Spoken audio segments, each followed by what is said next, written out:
Celebrates our most beloved characters in popular arts and culture. Characters that have reached across multiple generations and multitudes of media platforms. It's reached an epic part, right, when our characters can touch millions, sometimes billions of people across TV, animation, comic books, music, for a lot of us. And I think that no other superhero epitomizes that like tonight's inductee. We also want to celebrate the people who hold our stories. The creators, the artists, the writers, the editors who bring their passion and their love for these creators through the stories that we know and love and read and see every single day. And some of those creators are in the room tonight, and I just want to take a second to give all of those creators a round of applause and a huge thank you for their work.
Editor-in-Chief of Marvel Comics, B Cebulski.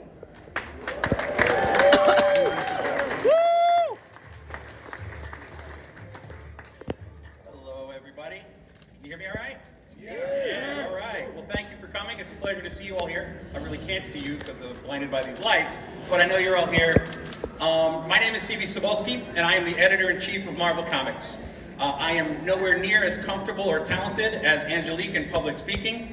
And it's been 3 years since we've done this, back in San Diego for the first time. It's wonderful to be back after everything that we've been through. So I've got a little cheat sheet here, so you're gonna have to forgive me if I look down every now and then. So some of you might wonder why I'm up here.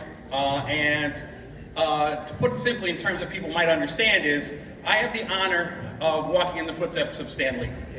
With the amazingly talented editorial team we have at Marvel, we're the caretakers of all the characters in the Marvel Universe, 8,000, however many are that they tell us there are now. And I'm thrilled to be here tonight to help celebrate one of the ones who kicked it all off, our beloved, amazing Spider-Man, Peter Parker. So as I was getting ready to speak, I was thinking, what can be said about Spider-Man that he himself hasn't already said, or that other people haven't said about him? And it became a conundrum for me what I was going to talk about today. So I figured, you know what, I'm going to take it back and do two things with this. Since this is a museum, I want to talk about a little bit of some historical context. And after that, I just want to tell you personally what Spider-Man means to me, because I think it's a story that you, as fans of comic books and pop culture, all share. We always say that the Marvel Universe is supposed to be the world outside our window. You know, that when you open a comic book, you become immersed in it, and when you close that comic book, you can imagine that Spider-Man's going to swing by your building, or the Green Goblin's going to throw a pumpkin bob through your window. Well, you don't really want that to happen. But I just want to talk about 60 years. 1962, that's when the first Spider-Man story was published, Amazing Fantasy 15. So some context, I just want to give you a couple facts that I Googled, in case you might not know this. So what happened in 1962? We had the Cuban Missile Crisis. John Glenn became the first man to orbit the Earth. Marilyn Monroe unfortunately passed away. And that was the year also that the Space Needle opened. So this was what was going on in the world when Stan and Steve Ditko were creating this story. Also, Here's some figures for you. A house in 1962 cost $12,500. Dang it. Gas, 28 cents a gallon. Dang it. And for all you parents with kids out there, a college education at Harvard was $1,520 a year. Oh.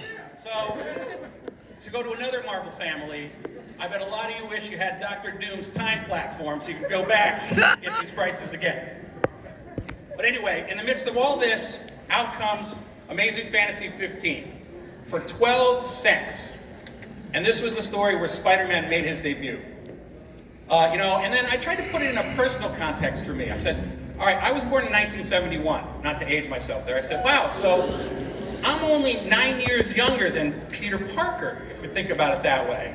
But then I was like, oh, no, we can't do that because Spider-Man is timeless. Peter will always be timeless.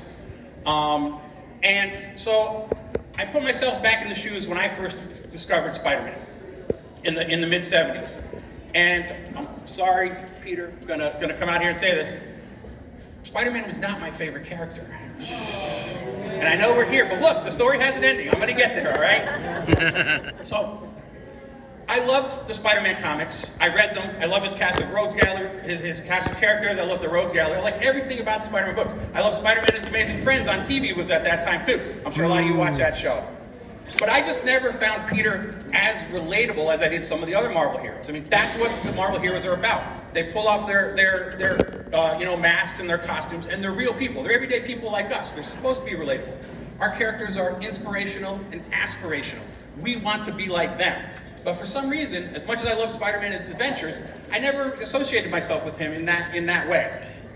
Until I got older. And then I realized what the true power of the messages that Stan Lee and Steve Ditko and later John Romita Sr., Jr. too, and all the creators, so many of them here, who worked on Spider-Man, put into these comics. So, in 1962, Stan Lee was 39 years old. People forget that. He wasn't young. He was, in the middle of his career at this point. He'd had a long career.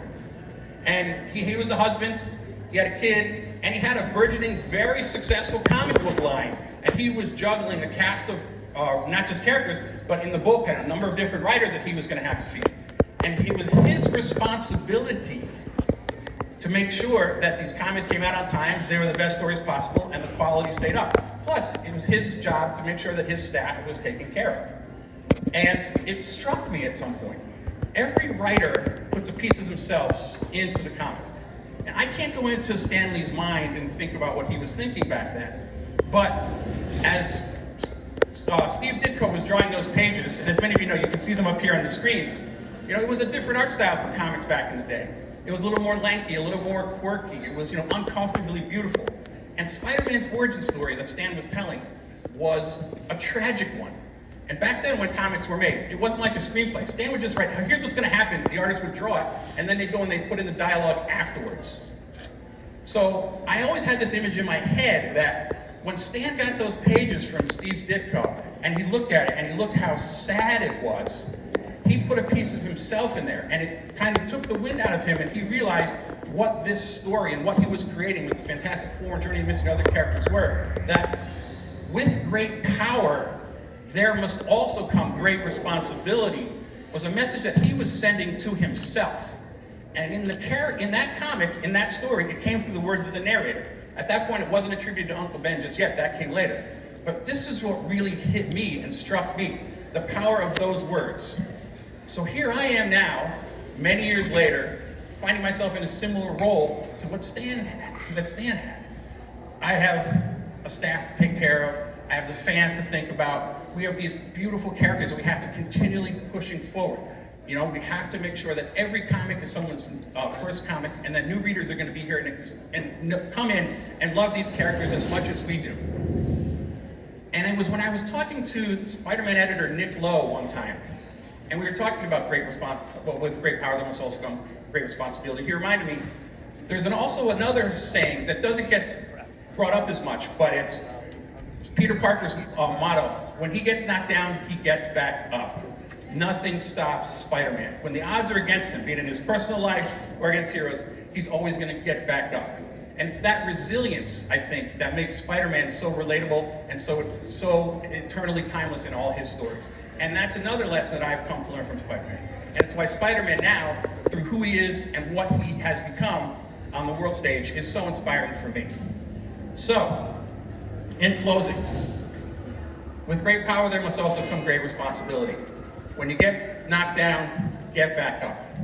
These are the lessons that Stan and Steve and other creators, all the other creators in this room have taught us over the years. And they're lessons that we should remember to live by, especially in this day and age. So, with our powers and with our responsibility and with our resilience, we should be the ones out there being heroes and making the world outside our window a better place, to make the world that we live in beyond amazing. Thank you.